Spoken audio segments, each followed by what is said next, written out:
The Texas Chainsaw Massacre 2022 on Netflix. Let's talk about it.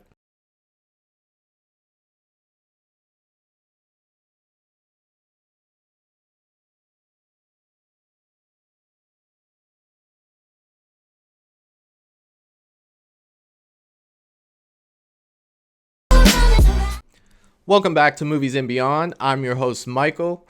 Let's go ahead and get into this.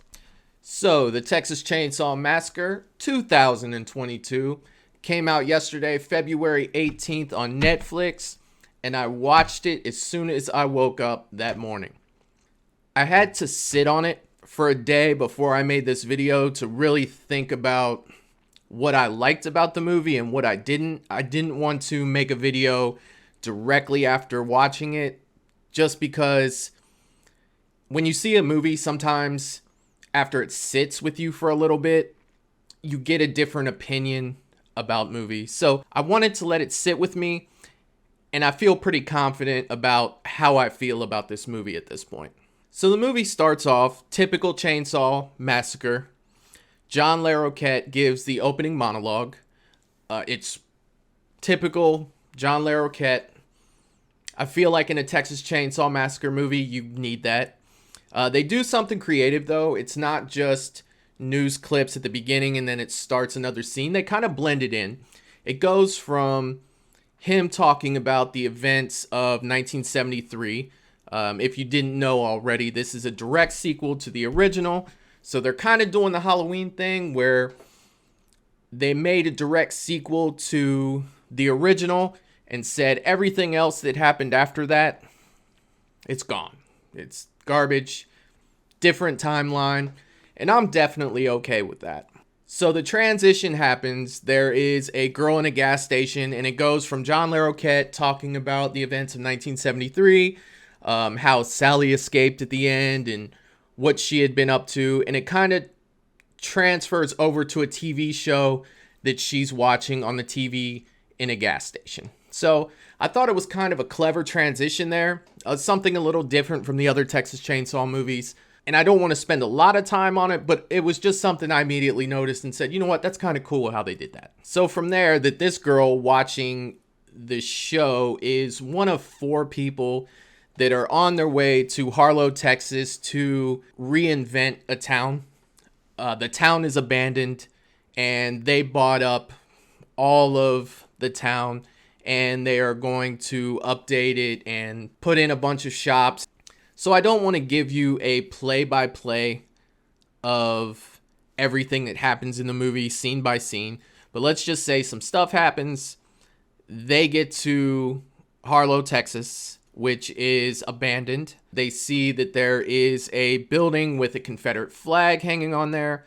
They're like, we can't have that up there. So they go into the house trying to remove the flag from outside because it's up on a second floor, so they can't reach it from the ground. So they go inside, and it turns out that some lady's in there. You know, she's like, what are you doing in my house? Blah, blah, blah, blah, blah. Turns out Leatherface lives there too. Of course, he's not all leather-faced out. He's just living there. They try to kick the lady out. Doesn't go so well. She gets sick, gets taken by, I guess it was a police paddy wagon because they didn't have an ambulance.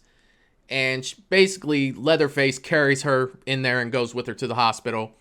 She dies. Shit hits the fan.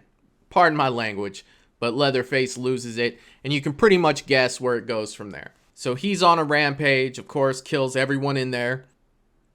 Gets back to Harlow and just goes berserk on all the people coming to revive this town in Harlow. So not only were the 4 people on their way there, they had a whole busload of people that were there to do the same thing. So it's basically a buffet of creative kills and craziness that goes on in this town.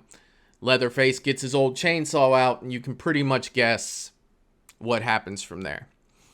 Now, one thing I do want to bring up is they do bring Sally back from the original. Of course, it's a different actor, but I don't really feel like they did the character justice because, like in Halloween, they bring back Jamie Lee Curtis, and, you know, she has a major role, and, the stories about her, and it fits. She's the final girl, Jamie Lee Curtis. You want to see what's going on. And I'm thinking going into this, wow, they're bringing Sally back.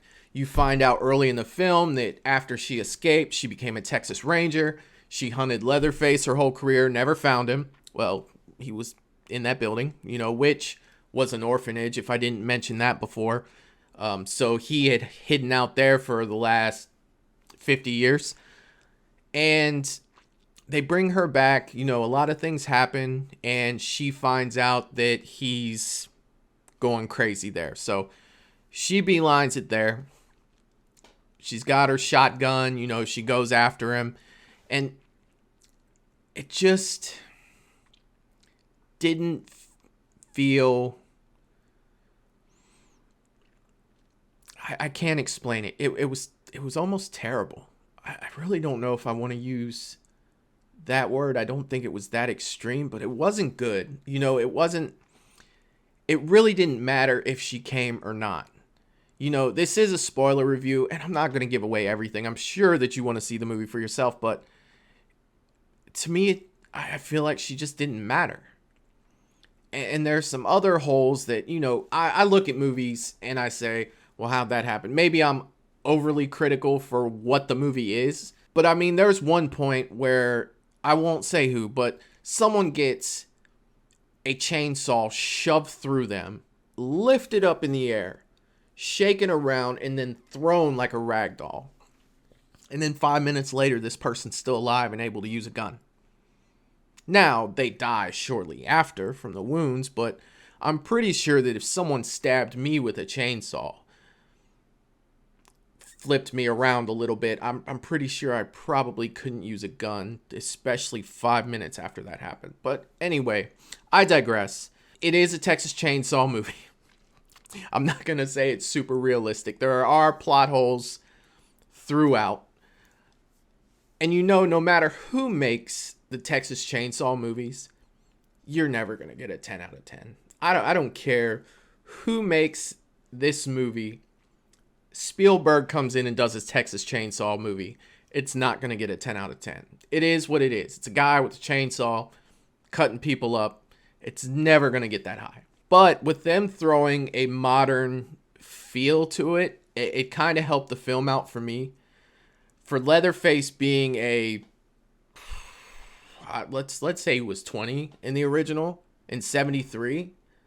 So that would make him what? Jesus Christ. Math is hard. He's 70 plus, okay? And for a guy that's 70 plus to be doing the things that he's doing, of course he gets shot. He gets shot with a shotgun.